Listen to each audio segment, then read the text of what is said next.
합장하시고 나는 관세음보살 세 번 하겠습니다. 나는 관세음보살, 나는 관세음보살, 나는 관세음보살. 오늘이 전체적으로 170회에 해당합니다. 그리고 묘장엄왕 본사품은 6회차에 해당합니다. 참고적으로 해주시면 될 것 같습니다. 그리고 이제 요즘에 백중 시즌인데 조상 양가님들을 위해서 인경불사에 동참해 주시면 좋을 것 같습니다. 오늘은 묘장엄왕 본사품 마지막 부분입니다. 845페이지 845페이지 하나 둘 셋 넷 다섯 여섯째 줄까지 한 것 같습니다. 이 묘장엄왕 본사품은 등장인물이 여러 번 얘기했습니다. 그 묘장엄왕이 등장을 하고 그 부인인 정덕 부인, 또 아들인 정장과 정아이 등장하고, 그 시대에 부처님 계셨는데 울레음수 왕아지라는 부처님이 계셨다.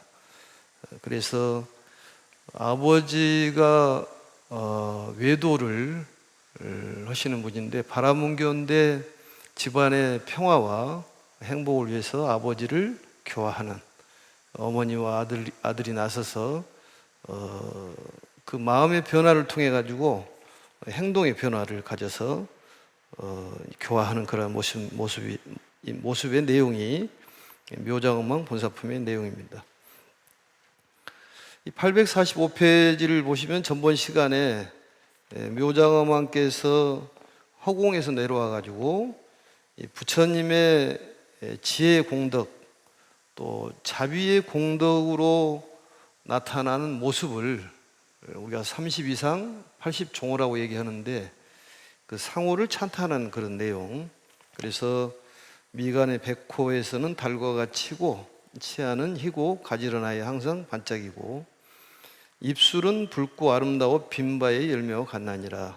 이러한 것들은 밖으로 나타나는 것은 공덕의 상징이다, 그런 얘기입니다. 그래서 우리가 공덕을 지음으로써 상호도 좋아지고, 결국은 이 공덕을 짓는다는 것은 물질이 풍부해지기 때문에 우리가 바라는 소원이 다 이루어질 거라고 생각을 합니다.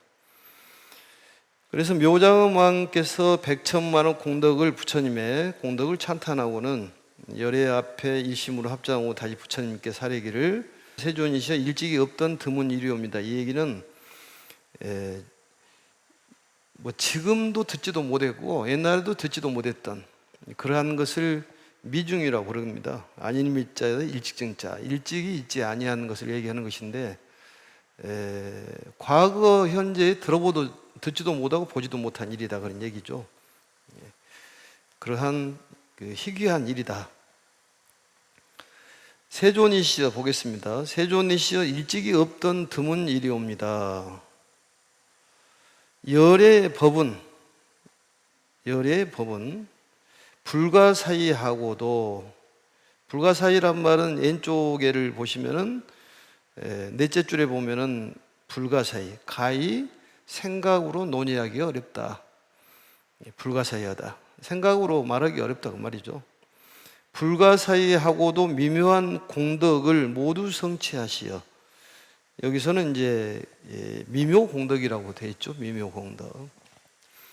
그래서 이 불가사의, 말로 할 수 없고 생각으로 논의할 수 없는 그러한 미묘한 공덕을 모두 부처님께서는 성취하셨고, 또한 부처님의 법도 불가사의하다. 그 가르침과 계율에 따라 행하면 편안하고 즐거움나이다. 그 가르침과 계율을 따라 행하면 편안하고 즐거웁니다. 왼쪽에 보시면은 교계 소행이 아는 쾌선하시나이다. 아는 쾌선, 그러니까 가르침이라든지 계율을 행한다면은 항상 편안하고 또 즐겁고 그럴 것이다. 사실은 오늘 이와 같은 내용을 들으신 분들은 굉장히 편안하고 즐거운 일이 앞으로 있을 것이다. 이런 생각이 듭니다. 왜냐하면 그러한 것을 마음으로 먹었기 때문에 그러한 일이 나타나는 것이기 때문에 부처님의 가르침이 현실적으로 나타날 수가 있다, 그런 얘기입니다. 그래서 어떠한 쓸데없는 100마디보다도 정말 희망적인 말 한마디가 우리에게는 도움이 된다. 이 내용을 보니까 오늘 이 법화경을 공부하는 사람들은 전부 편안하고 즐거울 것이다. 얼마나 감동적인 얘기입니까? 중요한 얘기입니다. 그러니까 부처님의 가르침은 법화경을 얘기하는 거예요. 법화경과 계율에 따라서 행하면은 행을 해야 된다, 그런 얘기입니다. 법화경은 행을 얘기하는 거예요. 행을. 말로만 해서는 안 된다, 그런 얘기죠. 행동이 나와야 된다, 그런 얘기입니다. 그래서 정장과 정안이 행동을 보여줬지 않습니까? 마음에 들어있는 것을 행으로 신통을 보여줬다. 그래서 그 가르침과 계율에 따라 행하면 편안하고 즐거움 나야 돼. 이것을 계속 읽어주는 것이 도움이 될 것 같습니다. 가르침과 법화경의 가르침과 계율에 따라 가지고 행한다면은 편안하고 즐거울 것이다. 그래서 법화경 공부하는 사람들은 항상 편안할 거다, 그런 얘기입니다. 항상 즐거울 것이다. 그리고 결과적으로 보면은 나중에 보면은 전부 즐거운 일이고 좋은 일이었다. 그걸 깨닫게 됩니다. 그게. 지금은 내 어떤 그러한 소견을 봤을 때 좋지 않는 그러한 일이라고 생각할지 모르지만은 시간이 가면 갈수록 부처님 가르침에 틀림이 없구나, 이걸 깨닫게 된다, 그런 얘기죠. 저는 오늘부터 다시는 마음대로 행하지 않겠사오며 사견과 교만함과 성내는 등의 나쁜 마음을 품지 않겠나이다. 이거 대단히 중요한 말이죠. 서원을 세우고 다짐을 하는 거예요. 앞으로는 부처님 가르침을 따르고 부처님 가르침을 믿고 부처님을 도와가지고 전법교화에 힘을 쓰겠습니다. 또한 아종 금일로, 나는 지금 오늘 금일로부터 절대로 자수심행이란 말이 왼쪽에 한자를 보시면은, 자수심행이라는 것은 미혹해 심행을 얘기합니다. 내 스스로의 자기 본의의 행동을 바로 자수심행이라고 그래요. 대중을 생각하지 않고 나 혼자만의 이익을 추구하는 그런 마음. 그래서 그걸 바로 미혹의 심행, 번뇌의 마음에 끄달려 가지 않는 그런 마음을 가져야 되는데, 그렇지가 않고 그 자기 본의에 끄달려 가는 그런 마음을 앞으로는 절대 그러한 마음을 갖지 않겠습니다. 결국은 번뇌의 마음에 끄달려 가지 않겠습니다. 이게 다짐이다, 그 말이죠. 매일 아침마다 법화경을 읽고 이러한 다짐을 한다면은 그러한 생활이 된다, 그런 얘기입니다. 그래서 우리는 부처님께서 항상 우리 곁에 계시기 때문에 그걸 믿고 행한다면은 편안하고 즐거울 것이다. 더 이상 좋은 말이 없습니다. 편안하고 즐겁다는 것이. 어떤 명예가 높든 재물이 많더라 하더라도 편안함과 즐거움하고는 같을 수가 없다, 그 말이죠. 우리 법화경을 배우는 수행자만이 부처님의 가르침과 그 계율을 행하면은 아는 쾌선, 편안하고 또한 즐겁고 행복할 것이다.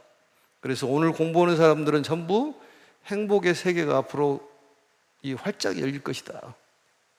그 믿음을 가져야 돼요. 스스로의 본인이 관세음보살이라는 것을 자각을 했을 때 그러한 모든 장애가 없어진다, 그런 얘기입니다. 그게 바로 믿음이에요. 그래서 마음대로 행하지 않는다는 얘기는 내 본인 뜻대로 자기 본의로 행하지 않겠다, 그 말이죠. 우리가 다툼이 일어나는 것은 전부 자기 본입니다. 그게 변개 소집이에요. 뭐 잘하고 잘못한 것이 어디에 있겠습니까, 그게. 그러니까 금강경을 수천 번, 만 번을 읽어도 무유정법이라는 걸 모르고 이것이 맞다, 틀리다 이렇게 얘기한다면은 무슨 소용이 있냐, 그 말이죠. 한 번을 읽더라도 제대로 읽어서 정말 자기 본의에서 벗어나는 그러한 마음이 중요하다, 그 말이죠. 그걸 바로 아공이라고 하고 법공이라고 그럽니다. 사견과 교만함과 성내는 등의 나쁜 마음을 품지 않겠나이다. 우리가 이러한 것을 다짐을 해야 됩니다. 우리도 사견과 교만함과 성내는 등의 나쁜 마음을 품지 않겠습니다. 나쁜 마음이란 말은 개인적인 삿된 견해, 그게 바로 자기 본이에요. 내 마음에 맞지 않는다고 화를 내고 성기를 내고 굴지 않습니까? 그게 바로 사견이야. 사견이야. 정견이 아니라. 대체적으로 화를 잘 내는 사람들은 교만합니다. 근데 그게 이제 반복적으로 일어나는 것이죠. 나도 교만해서 화를 내지 않습니까? 그러지만 또 금방 사그라지기도 하고. 근데 꾸준히 화를 잘 내고 자기를 주장하는 사람, 자기에 대한 뜻을 주장하는 사람들은 교만과 사견, 이 증상만졌다가 그런 얘기입니다. 그래서 우리도 여기서 다짐을 해야 된다니까. 이 법화경의 묘장엄왕 본사품을 배우면서 지금 마지막 대목에 사견과 교만함과 성내는 그러한 나쁜 마음을 품지 않겠습니다. 이렇게 묘장엄왕이 다른 사람이 아니라 나라고 생각하고 우리도 다짐을 해야 한다 그 말이죠. 그래야지만 공부가 되는 거예요. 마음속으로 다짐을 해서 그 글자를 쓰면서 마음속으로 다짐을 해야지 입으로만 계속 외운다면은, 입으로만 한다면 무슨 소용이냐 그 말이죠. 마음에서부터 우러나야 되는데 또 그 나쁜 마음이 일어나고 나쁜 행위가 일어나고 나쁜 말이 나오지 않습니까? 수행자라는 것은 상대 입장에서도 생각을 해야 되는데 자기 입장에서만 얘기하다 보니까 지적질을 하고 나쁜 말을 하고 이러는 거예요. 그게. 그걸 깨닫지를 못합니다. 듣고 깨달아야 하는데 깨닫지를 못하는 거예요. 그래서 소기의 경리기란 말은 그런 축생들은 아무리 얘기해도 못 깨달은다는 얘기예요. 우리는 이제 들으면 금방 깨달아가지고 마음의 변화가 금방 일어나지 않습니까? 바로 고친다 그 말이죠. 그래서 사람이라고 보는 거예요, 그게. 그래서 이 사견, 또한 교만, 성냄, 이런 것들은 천하의 나쁜 것이기 때문에 이 범부의 행동에서 벗어나려면 자꾸 다짐을 해야 한다 그런 얘기예요. 그래서 묘장암께서 이렇게 다짐을 하고 소원을 세우지 않습니까? 이렇게 말하고 부처님께 예배하고 물러갔느니라. 묘장암왕이 이렇게 말하고 예배하고 물러갔다고 말이죠. 마음으로 다짐을 했다는 얘기예요. 그래서 우리가 부처님께 이러한 다짐을 약속을 해야 됩니다. 그래야지만이 새롭게 태어날 수가 있는 거예요. 절에를 다니면 뭔가 좀 달라져야 되잖아요. 머리를 깎은 수행자들은 뭔가 일반 사람들하고 다르듯이 100명의 머리 긴 사람보다도 한 명 머리 깎은 수행자가 더 훌륭하다고 예전에 스님들이 그런 얘기를 합니다. 그 얘기는 뭔가 다르다는 거예요. 근데 똑같이 행동을 하면은 머리 깎거나 안 깎거나. 요즘에 머리 깎은 사람들 많습니다. 스님들보다도 머리가 더 반짝반짝 빛나. 그런다고 해서 수행이 잘 된 것은 아니잖아요. 승복만 입었다고 해서 수행이 잘 된 것은 아니잖아요. 마음에서 진정한 자비심이 나오고 대비심이 나와야죠. 사견이 가득 차 있고 교만과 성냄이 가득 차 있는 사람이 그게 어떻게 대접을 받느냐 그 말이에요. 그러니까 우리가 대접받는 방법에 대해서 나온 거예요. 묘장엄왕이 다짐하고 반성을 한다 그 말이죠. 그동안 그렇게 살았다. 그래서 부처님 가르침이라는 것은 잘 지키면 편안할 것이다. 그리고 행복한 삶을 누릴 것이다. 이런 얘기 아니겠습니까? 그래서 자나깨나 법화경을 옆에 두고 수지 독송하고, 수지란 말은 오래 기억을 하는 거예요. 오래 기억을 하기 위해서 읽고 외우고 쓰는 거예요. 또 해설해 보는 것이고. 한 말씀이라도 전해야 된다니까요. 그러니까 이 경전을 좋은 말씀을 못 전하면 경전이라도 전해야 되는 거예요. 그게 인경불사 아니겠습니까? 영가님들을 위해서라도 인경불사를 해야 됩니다. 그래서 인경불사를 하면은 32채의 집을 지어준 것하고 같은 공덕이 있다. 영가님께. 그러한 걸 실천해야 한다 그런 얘기입니다. 2장 보겠습니다. 부처님께서 대중에게 말씀하셨다. 어떻게 생각하느냐? 묘장엄왕은 다른 사람이 아니라 지금의 화덕보살이요. 이 화덕보살이라는 것은 홍련화처럼 밝게 빛나는 사람, 홍련화, 붉은 연꽃처럼 밝게 빛나는 사람, 화덕보살이요. 정덕 부인은 지금 내 앞에 있는 광조장엄상 보살이니, 이 광조장엄상이라는 것은 왼쪽에 한문을 보시면 광조, 밝게 빛난다 그 말이죠. 태양같이 빛나는 그런 빛으로 장엄된 사람이다. 태양같이 아주 밝게 빛나는 그런 빛으로 장엄된 보살이 광조장엄상 보살입니다. 그래서 현재와 과거를 얘기하는데 옛날에 있었던 얘기가 본사니까 지금 앞에 있는 불전, 부처님 앞에 있으면서 있는 대중들 얘기예요.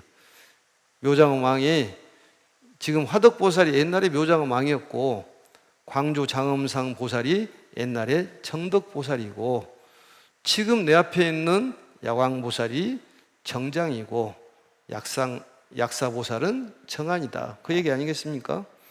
그래서 옛날 과거사를 얘기했던 것이죠. 묘장왕과 권속들을 가엾게 여겨 그 가문에 태어난 것이요. 그 두 아들은 지금의 야광보살과 약상보살이니라. 묘장엄과 모든 권속들을 가엾게 여겨. 묘장엄과 모든 권속이란 말은 그 궁전에 있는 후궁이라든지 전번에 얘기했던 같이 출가했던 처녀들, 이런 사람들을 가엾게 여겨서 정덕 부인이라든지 야광 약상이 바로 정장과 정안이 묘장엄 왕 그 집안에 태어났다 그 말이죠. 그 사람들을 구제하기 위해서 태어났다 그런 얘기입니다. 그 두 아들의 이름이 지금의 야광보살과 약상보살이니, 이 야광보살과 약상보살이 이러한 큰 공덕을 성취하고는 한량없는 백천만억 부처님 계신 데서 모든 덕의 근본을 심고 불가사의한 여러 성근 공덕을 성취하였느니라. 그게 바로 이제 왼쪽에 보시면은 천만억 재불소에, 천만억 모든 부처님의 처소에서 식중 덕본, 그런 많은 덕본을 심었다 그 말이죠. 덕본을, 공덕을 쌓았다. 덕본을 심었다. 여기서 보면은 덕본을 심어서 이러한 공덕이 생겼다는 소리는 바로 인과가 둘이 아니다. 과거, 현재가 둘이 아니다. 그런 얘기입니다. 그래서 지금 우리가 이런 법화경을 공부할 수 있는 것은 기나긴 전생에 그러한 공덕이 있는 까닭으로 이 법화경을 접을 수가 있는 것이고, 또 법화경과 인연이 됨으로써 추후에 미래에는 우리가 이 묘장엄왕처럼 이게 수기를 받듯이 우리도 성불을 한다. 행복한 세계가 열릴 것이다. 성불까지 멀다면은 앞으로는 좋은 일이 많이 있을 것이다. 항상 그 생각을 해야 됩니다. 이 얘기를 들으면 그렇게 된다 그 말이에요. 부처님의 가르침이 여기에 있기 때문에 그렇게 되는 거예요. 모든 좋은 말씀은 전부 법화경입니다. 누가 얘기하고 안 했고 그거 중요하지가 않아요. 우리에게 희망을 주고 용기를 줄 수 있는 그런 가르침은 전부 법화경입니다. 그래서 우리는 미래가 활짝 펴진다 그 말이죠. 어떤 일이 생기더라 하더라도 그건 좋은 일이다 그런 얘기입니다. 즐겁고 편안한 일이다.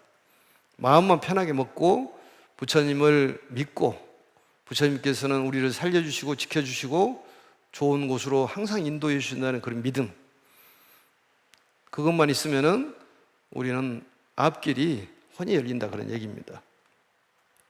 그래서 이 고금이 덕본을 심었기 때문에 이러한 성근 공덕을 성취했다는 소리는, 덕본을 심은 것은 고고 옛날이고, 이런 성근 공덕을 성취했다는 것은 바로 지금을 얘기하기 때문에 옛날과 지금이 하나다 그런 얘기 아니겠습니까? 인과의 바로 하나다.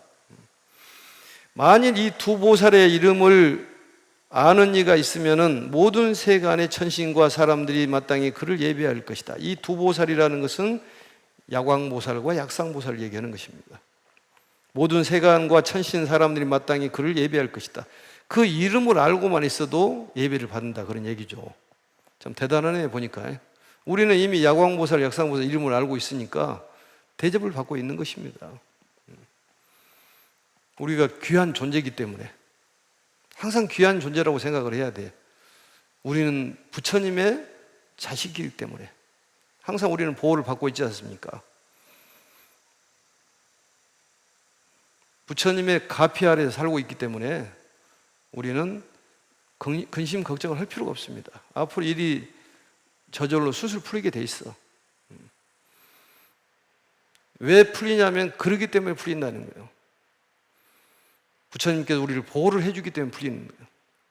그 믿음이 있기 때문에 그냥 풀리는 것이 아니라 무턱대고 풀린다고 해서 풀립니까? 이유가 있어야 풀리는 것이지. 그런데 우리는 그러한 마음이 성근 공덕과 식중 덕본으로 우리는 무장되어 있기 때문에 일이 저절로 잘 풀릴 수밖에 없죠. 지금 일이 조금 안 풀리는 것들은 옛날에 조금 안 좋은 것들을 심어서 그렇다고 말이죠. 앞으로는 풀릴 일만 남았으니까 너무 걱정은 건 없습니다. 건강도 좋아지고 사업도 잘 되고 또 시험에 떨어지더라도 더 좋은 일이 생길 것이고 다른 좋은 일이 생기려고 그렇다고 생각해야 됩니다. 다 부처님께서 좋은 곳에 인도를 해주시는 거예요. 그걸 모르고 본인 위주로 생각하기 때문에 지금 시험에 떨어져서 기분 나쁠지 모르지만 나중에 보면 다 좋은 일이에요. 그게 주변에 보면 그런 일이 너무 많지 않습니까? 그래서 이 야광보살과 약상보살이 두 보살의 이름을 아는 이가 있다면은 천신과 사람들에게 예배를 받을 것이다 그 말이죠. 그러니까 야광보살과 약상보살이 알고 있다는 소리는 내 마음속에 간직하고 있다는 소리예요.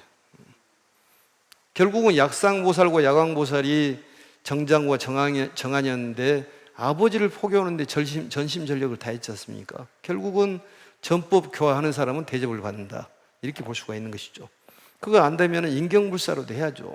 꾸준하게.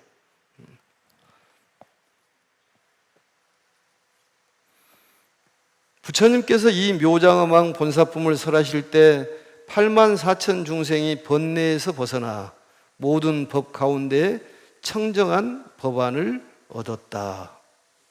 법안이란 말은 법의 눈입니다. 일체 중생이 불성이 있다고 보는 눈을 바로 청정안 법안이라고 합니다. 청정법안이라고 해요. 그게 일불승의 눈이라고 그래요. 이 법화경을 공부하는 사람은 한 사람도 빠짐없이 성불을 한다는 가르침이 바로 일불승이에요. 일체 중생이 부처님이 된다는 것을 아는 눈, 그게 바로 청정안입니다. 청정법안이에요. 법안정이란 말이. 그래 왼쪽에를 보시면은 불설시 묘장엄왕 본사품 시에 설할 때 84,000이 84,000이라는 것은 숫자보다도 많은 숫자를 뜻합니다. 원진이구하고 이 진이라는 것은 번뇌를 얘기하는 것이죠. 구도 바로 번뇌입니다. 때를 얘기하는 거예요.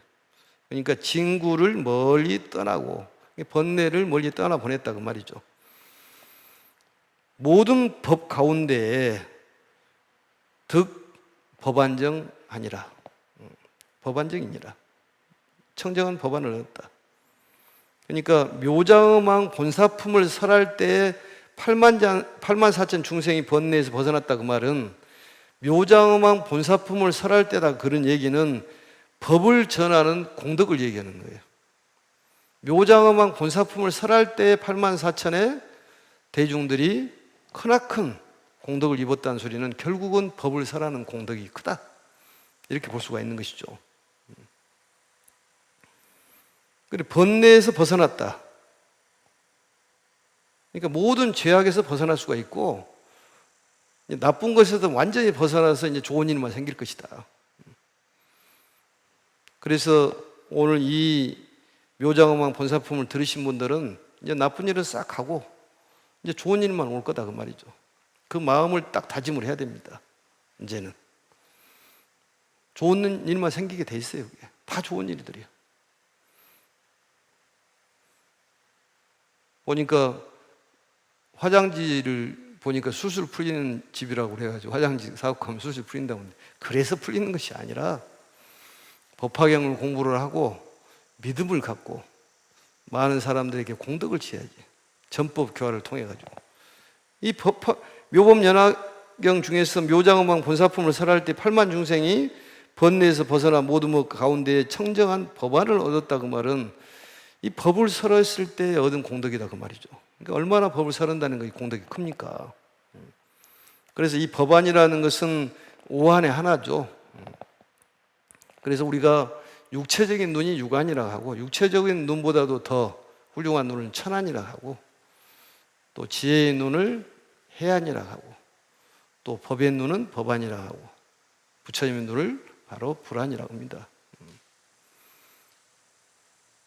그러니까 지혜의 눈은 객관적인 눈이지만 법안은 이게 또 주관적인 눈이고, 부처님의 눈은 주관과 객관을 벗어나는 최고의 눈을 얘기하는 것이죠. 천안이란 말은 우리가 육안을 볼 수 없는 걸 보는 거죠. 사람이 심성을 보는 것도 천안통이 열려야 됩니다. 천안제일 안하율 있지 않습니까? 그게 바로 이제 오한이라는 얘기죠. 그래서 이 모든 그런 번뇌가 사라지는 희망적인 가르침, 그래서 미래학자들이 얘기하기를 이 불교는 미래에 크게 희망을 가져다 주는 그런 가르침이다, 불교다, 이렇게 얘기를 합니다. 미래학자들이 얘기할 때 아주 불교가 미래적으로 밝다, 그 말이죠. 그렇게 봤을 때 불자들이 이제는 미래의 중심이 되는 사람들이 된다. 우리 열의 실력품에서도 배웠지만은 이 세계가 바로 법화경으로 통일이 될 것이다, 그 말이죠.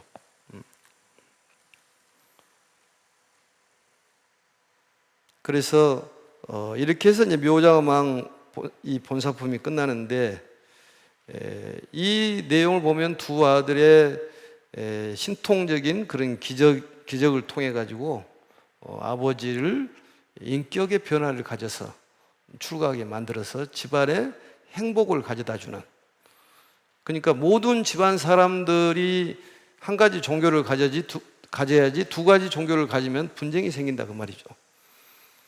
그래서 집안에부터 우리가 단속을 해야 돼서 집안에 있는 사람들을 포교를 해보라.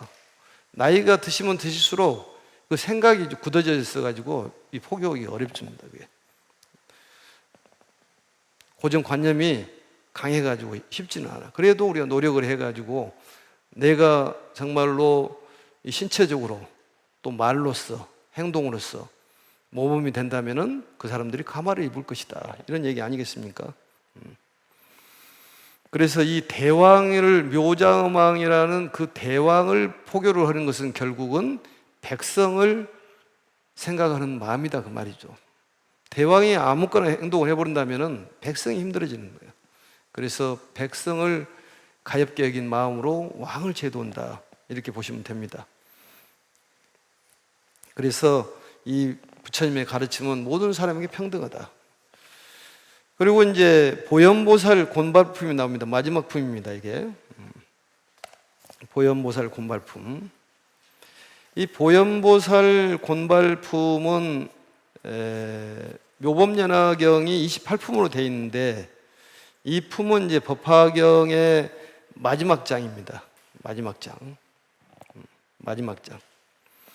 이 법화경을 보면은 서품에 문수보살이 등장을 합니다. 문수보살을 시작으로 해가지고 그 다음 미륵보살이, 자비의 상징인 미륵보살이 등장을 하고, 그리고 이제 마지막에 보현보살로 해가지고 마무리를 합니다.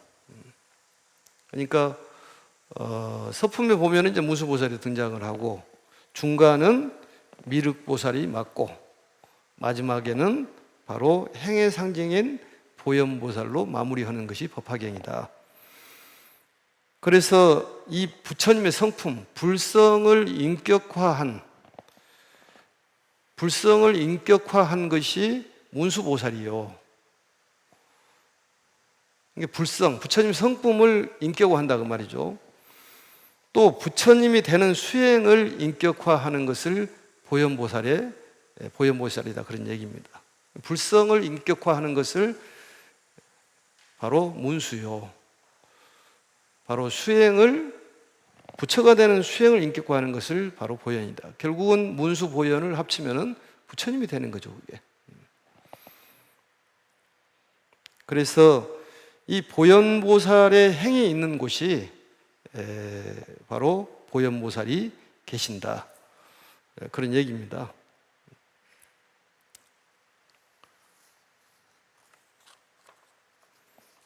그래서 보현보살은 이제 보현보살에 대해서는 보현보살 이 관보현보살 행법경도 있고 화엄경에 보현행원품도 있는데 바로 이제 보현보살은 꼭 필요하기 때문에 법화경에서도 이 모든 경전을 이 총합적으로 모아놓은 경전이 법화경이기 때문에 마지막에 등장을 합니다.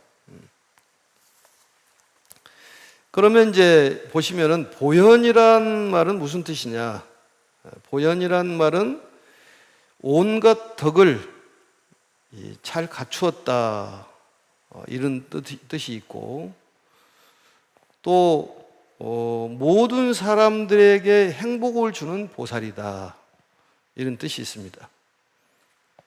모든 사람에게 행복을 주는 보살이요 온갖 덕을 갖추고 있는 보살이다. 그리고 보현보살이란 뜻이 우리에게 행복을 준다고 말이죠. 보현보살을 우리가 잘 몰랐잖아요. 보면은 관보현보살 행법경에서는 참회에 대한 가르침이 나옵니다.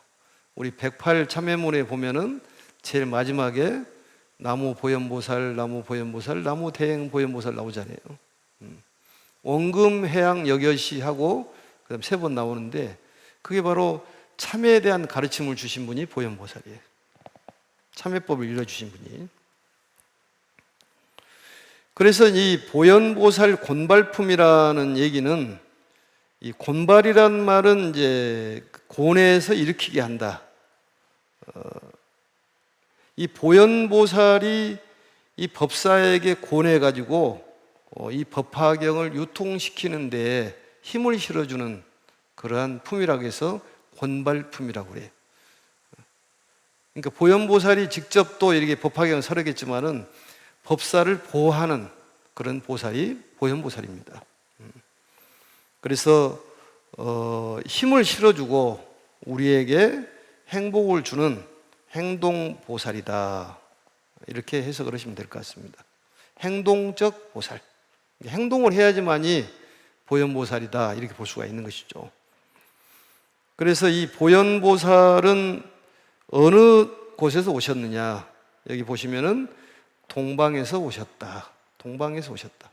그 동방에 부처님이 계시는데 보위덕 상황불이라는 부처님이 계시는데 그 나라는 정묘국토다. 그 정묘국토라는 데 있어서 이 사바세계에 오셨는데 이 보현보살이 도착할 즈음에는 법화경이 거의 끝날 무렵에 도착하신 겁니다. 그래가지고 보현보살이 이제 부처님께 여쭙죠. 이 부처님께서 안 계실 때 열반한 뒤에 이 법화경을 얻으려면 어떻게 해서 얻을 수가 있겠습니까? 거기에 대한 질문을 하시죠.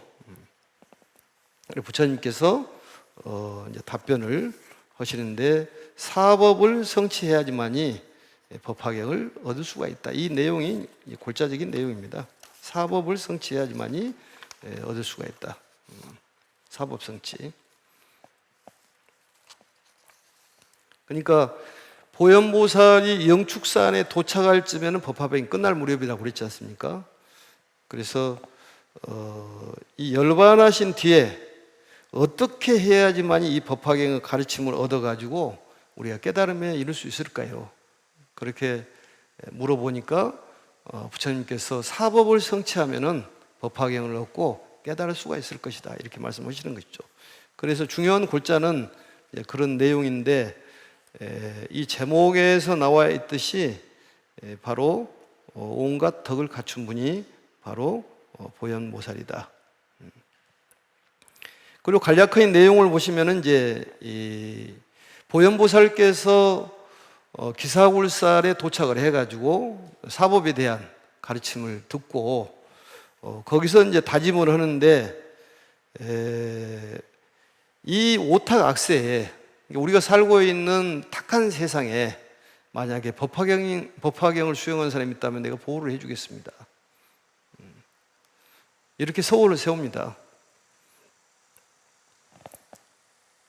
그래서 여러 가지 우리를 귀찮게 하는 그런 마장이 끼었을 때 그걸 전부 해결해 주겠습니다. 온갖 안 좋은 무리들을 전부 퇴치해 주겠습니다. 이런 말씀을 하시고, 또 법화경을 걸을 때나 앉아있을 때나 수행을 한 사람이 있다면은 내가 상아가 6개에 달린 흰 코끼리를 타고 와서 보호를 해주겠습니다. 또 만약에 법화경을 잊어버린다면은, 그 구절을 잊어버린다면은 내가 가르쳐서 같이 애우도록 하겠습니다. 이렇게 법사를 보호하는 그런 내용들이 나오죠. 그리고 이 법사를 보호하기 위해서 이 3, 7일 동안 열심히 수행하는 사람이 있다면은 내가 코끼리, 하얀 코끼리입니다. 흰 코끼리입니다.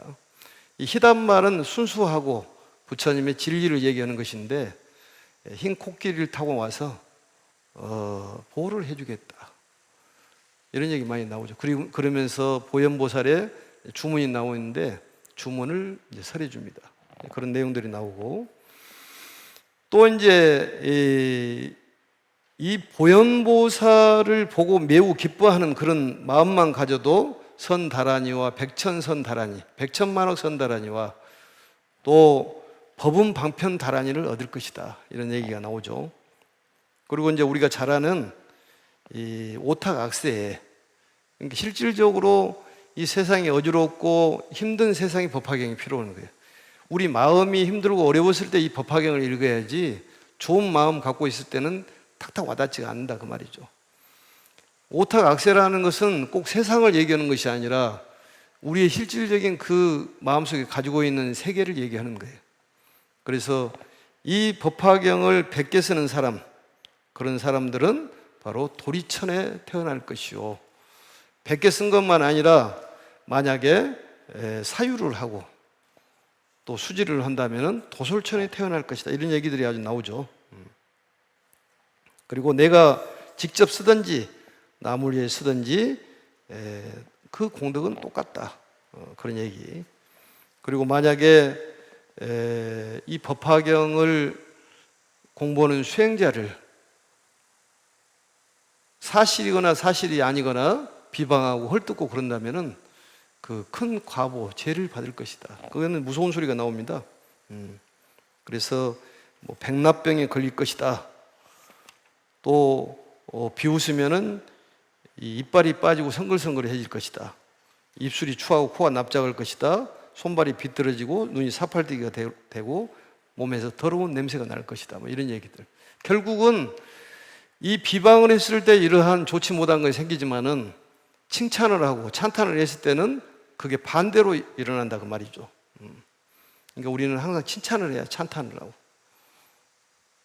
이 악한 사람이라는 것은 남의 흉을 보고 헐뜯고 비방하는 사람이 악한 사람입니다.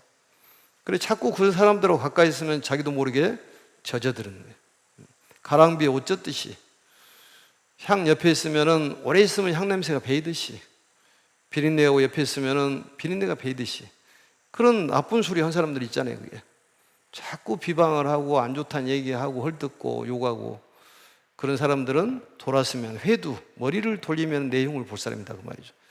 근데 우리가 불자들이 악한 사람인지 선한 사람인지 구분을 할 수 있어야 되지 않냐, 그 말이에요. 법화경 공부한 사람들은 그렇지 않다, 그 말이죠.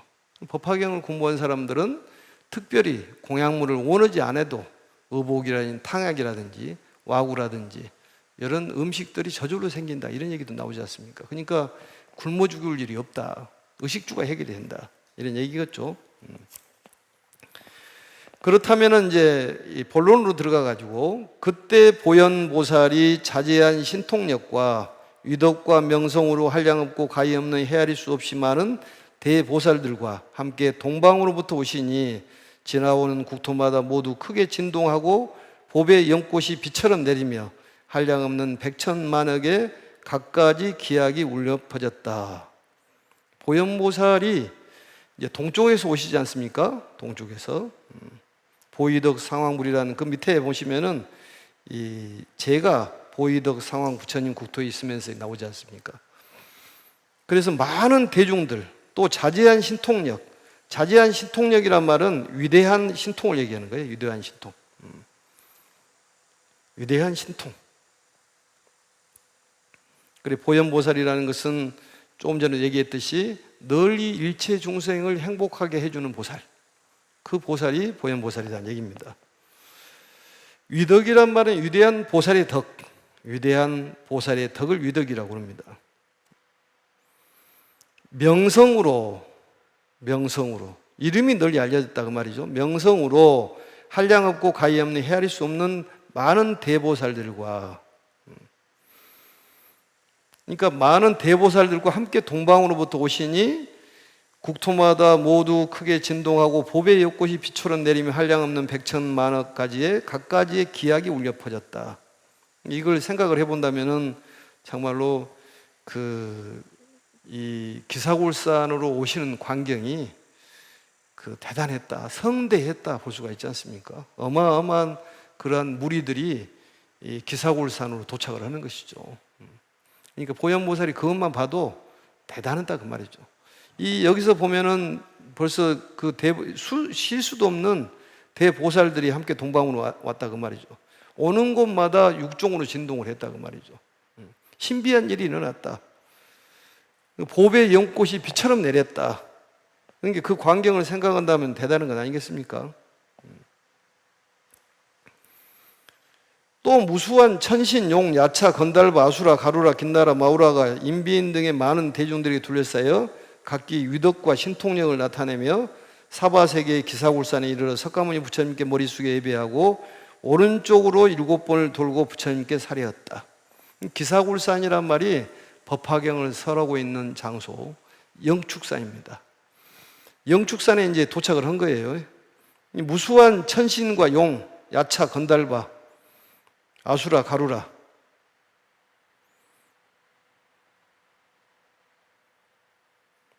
그러니까 대중 이 신중들도 모시고 왔는데 그 부처님께 특이한 것이 부처님께 예배하고 왼쪽에를 보시면은 중간 정도 나오시면은 두면에 부처님께 예를 하고 석가모니 부처님께 예배를 하고 우요 칠잡하고 백불원 하되, 우요 칠잡이 나오잖아요. 다른 데서 전부 이 우요 삼잡이 나오잖아요. 여기서는 칠잡이 나와 7번을 돌았다는 소리예요.